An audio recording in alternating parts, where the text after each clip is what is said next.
Welcome back, Dungeon Delvers, to Ravenloft month. I thought we would continue by talking a bit about one of my favorite Ravenloft adventures, the Evil Eye, and how one could go about adapting it to 5th edition.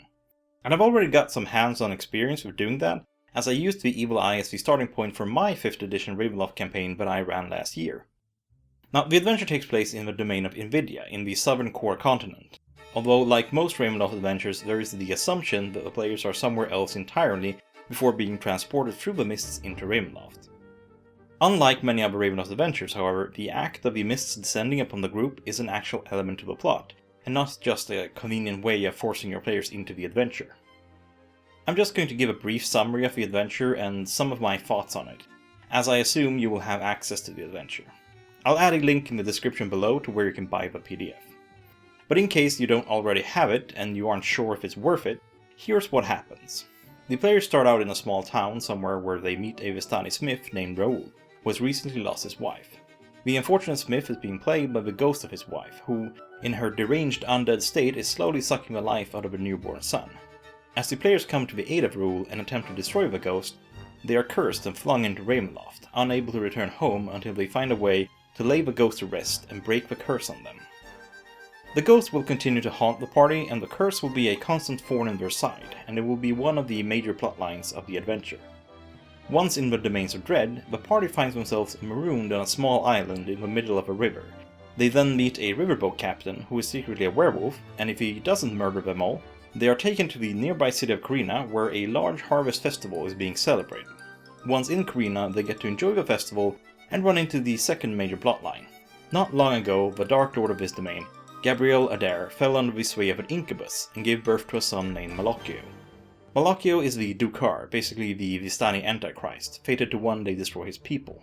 During the adventure, both Gabriel and Malocchio will harass the players and cause problems in the city, but the party will be brought into direct conflict with them by a group of Vistani staying nearby who have sensed the coming of a Dukar, but who are unable to directly confront him. They need the players to seek him out and bind him to this domain, effectively cancelling Doomsday. This ties back into the curse that hangs over the player's head, as this group of Vistani may be some of the only ones who can break the curse and send them home. After the players have been tested by the Vistani and sought out their camp to gain an audience with them, the rest of the adventure is focused on the search for the Dukar's lair and the final confrontation with him. What I love most about this adventure is the setting and the characters. Invidia is a very interesting domain, plagued by a lot of hot tempers and anarchy. In many ways it's a lot more of a cheerful place than say Barovia, but it's definitely dark as well. The town of Karina and the carnival is a great backdrop as well that can lead to all kinds of fun situations. There are so many great NPCs in this adventure that I love portraying, from the allegedly omnipotent wizard known only as the Engineer, to the tragic and psychotic midnight slasher. There's just too many to go into. You also get to experience a lot of the Vistani culture and customs, and see some of the sides of them that most modern Ravenloft players will find surprising. Like I said, it's one of my all-time favorite published Ravenloft adventures, so I cannot recommend it enough, but let's talk about how to run it with the 5th edition rules. First off, I'm going to assume that you've already read through the Evil Eye adventure book. If you haven't, then the rest of the video won't make any sense. I highly recommend you also buy and read through the book Van Richten's Guide to the Vistani. I'll add a link down below. It's not strictly necessary, but it will help you give a whole lot of depth to the Vistani featured in the adventure. Another 2nd edition book you might want to pick up is any of the core Ravenloft sets. Either one of the core boxes or the Domains of Dread book. Again, link down below. Mostly these can be good to have for a reference, but I also suggest using the power check rules from them. Now, power checks are a percentile roll whenever a PC does something that might attract the attention of the dark powers, so it's a rule that translates very well between editions without any real modification. If possible, also get your hands on a Taroka deck. There's a Vistani seer in the adventure aiding the players, and a Taroka reading often adds something a little bit extra to a session. I would also say that you should read through and get comfortable with the fear and horror rules from the 5th edition Dungeon Master's Guide. Whenever the adventure asks for either a fear or horror roll, just use those rolls as described in the DMG. The next thing we need to think hard about is what level to place the adventure on. In 2nd edition it was between levels 4 and 6, but when I ran it we actually started at level 1. If you're running the adventure by itself, I would suggest probably having the players around 3rd level. Some fights will be a little tough, but the players should be able to pull through. If the players are too high leveled, a lot of this adventure will be too easy. It is intended for a group that doesn't necessarily have an easy time of dealing with things such as werewolves and ghosts. The very first fight in this adventure will be tough, as it's against the Ghost of Layla. Through most of the adventure, I ran her as a pretty normal ghost, but if you're starting your players at level 1 like I did, then they can easily be killed by her attacks. A solution you can use is to have her use the stats for a spectre the first time she appears, and then upgrade her to a ghost during future encounters. And one big advantage the players will have is the weapons made by rule that are more effective against Layla. In the original adventure, these allowed the players to hit her at all, but I suggest that you let them ignore her damage resistances. When I ran the adventure last year, I let Werewolf's weapons ignore the damage resistances of any spectral creatures, which really helped them out a lot during the early parts of the campaign, while still allowing things such as werewolves to be dangerous. Once Layla has been defeated, the players find themselves cursed. Now, the curse translates rather well between editions, but it might be a bit too harsh depending on your group composition. In the adventure, it makes it so all clerical healing only heals for the minimum amount, as if you'd rolled a 1 on your dice. Since there are so many more sources of healing in 5th edition, I extended this to include all magical healing. It's a nasty curse, but as long as the players take it seriously, it is manageable and hopefully it will make them think twice about needless combat. If you want to lessen the effects of a curse, you can have items such as healing potions restored with normal amounts, but this isn't really necessary, as the players will be able to get healing potions that work as normal despite the curse from the Vistani later in the adventure. When I ran the adventure, I had my players level up to level 2 once they'd been pulled into Ravenloft. It's a little quick, but I felt that they would need that second level to survive what was coming up, and there's definitely precedence in other 5th edition adventures for extremely speedy leveling from 1 to 3. The next big fight for the party is also a potentially dangerous one: Captain Timothy and his wolf pack. Whether your players are level 2 or 3, a direwolf, several normal wolves and a werewolf might just be too much to handle. But if handled properly, this fight shouldn't be too much of a problem. If the players kill half the wolves, they will flee. And if they reduce the direwolf to half its hit points, it should also flee. Timothy is potentially deadly in his own right, especially if the players lack silver weapons, but he will not risk his life. If you're worried about him, then let him hang back a bit and harass the party rather than leading the charge. He will stay in a position that allows him to fall back and retreat if necessary, and probably won't stick around once the wolves start to run. I recommend using one wolf per player, but if you think your players can handle it, or if they're slightly higher in level, then throw in a few extra. Remember that they also have Raoul fighting at their side, and he should be more than capable of killing a few wolves. I used these stats for a werewolf for Timothy, except I had his wolf form be larger, as it's described to looking similar to a direwolf, so he counted as a large creature in his wolf form. Next up we have the incident at the docks in Karina. It's a great scene, but obviously we cannot use the damages given, since up to 20 d6 damage is a ludicrous amount of damage to throw at a relatively low leveled character. Using the recommended damages for traps and hazards in 5th edition, I had the cask deal 2 d10 points of bludgeoning damage with a chance to have it with a successful dexterity saving throw. If you want to make the encounter more dangerous, you could up the damage to 4 d10, but be aware that characters such as wizards may be killed outright by the damage. During the party's initial exploration of Karina, they will also have their first encounter with Gabrielle. If you need stats for her, the Enchanter from Volos works well, but add the Evil Eye ability from the Vistani in Curse of Strahd.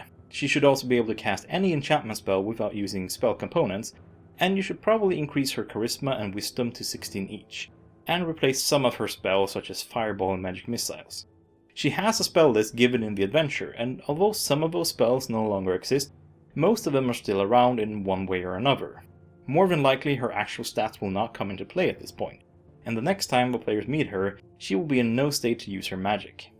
As for her magic items, most of these exist in 5th edition, although you might not want your players to get a hand on a Ring of Spell Turning in a low level campaign. Anything you want to keep out of your players' hands, Malocchio can simply have claimed for himself later in the adventure. Those items that do not exist in 5th edition are rather straightforward to convert. Her dagger can be replaced by a normal +1 dagger, or you can just let it be a +1 dagger that counts as a +3 versus lycanthropes. Magical weapons that are effective against a particular type of monster is one of those types of magical items that were largely scrapped in 5th edition, but that translate rather easily. A potion of Glibness works exactly like the 5th edition spell Glibness, but in potion form, so also very translatable. A potion of extra healing is simply a greater healing potion. Madame Ava's deck is also rather straightforward, although it's potentially incredibly powerful. It allows the user once per day to cast any divination spell of their choice. Potentially campaign breaking, but it's an interesting item nonetheless. Her last magical item is something that will be relevant for the players later on, and that is her Evil Eye Amulet.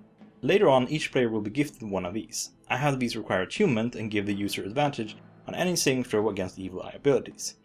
This mostly means the Evil Eye abilities of Vivistani, but also include any of the innate magical abilities used by Gabrielle and Malocchio. The adventure is actually very helpful in pointing out if and when this bonus comes into effect. As these amulets only protect against very specific abilities, having them require attunement is not really necessary. When I ran the campaign, I had them require attunement, but mostly had them work that way so that my players later on had to choose whether they wanted to trade out the potential protection against Evil Eye casts versus newer and shinier loot. During this part of the adventure, there are some NPCs that the players might run into. I use stats for 5th edition guards for any guards or first level fighters, replacing their gear when necessary. For the captain of the town watch, I use the veteran stats. For the wild dogs, I use jackals, and I use the mage stats for the engineer. The next part of the adventure introduces the players to the Saravan Vistani. The Vistani interactions were some of my favorite parts of the adventure when I ran it. The Vistani depicted in Evil Eye and 2nd edition Ravenloft are an incredibly interesting culture and have a lot more depth than one might expect coming from Curse of Strahd. During the House of Mist scene, you can have the creature the players face off against have the same AC and plus to hit with their main weapon and attack as the player. The most important part of this section, however, is to make the experience interesting and worth the 5 gold that the player has spent on admission.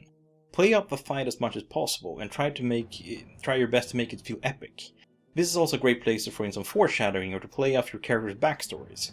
One of my players was a priest of Moradin, and faced off against a dark and twisted reflection of his god when he entered the House of Mists, meant to hint at the fact that most of the gods of Ravenloft are just masks being worn by the dark powers. After facing the House of Mists, the players needed to journey through the Voltwood to meet up with the main Vistani caravan. Now the journey isn't long, but it's recommended to throw a random encounter or two at the players as they make their trip. Now wolves are by far the most common threat in the Voltwood, but there are enough wolves and direwolves in the adventure already. The adventure also mentions that Willow Wisps and Germalain are common threats. Willow Wisps are fun enemies to use. I had an encounter when I ran the adventure that involved a Willow Wisp and several skeletons that worked out pretty well. As for the Germalains, you won't find stats for them in the monster manual, but there are actually 5th edition stats for them. You can find them in Mordenkainen's Fiend Folio. It's a PDF supplement that was released last year. I'll link it down below. Germalain are small humanoids that share bonds with rats and giant rats, so a group of Germalain with some giant rats and rat swarm companions can make for interesting encounter. They're also fond of traps and ambushes, so although they're not the most dangerous foes, they can be very frustrating in a fight.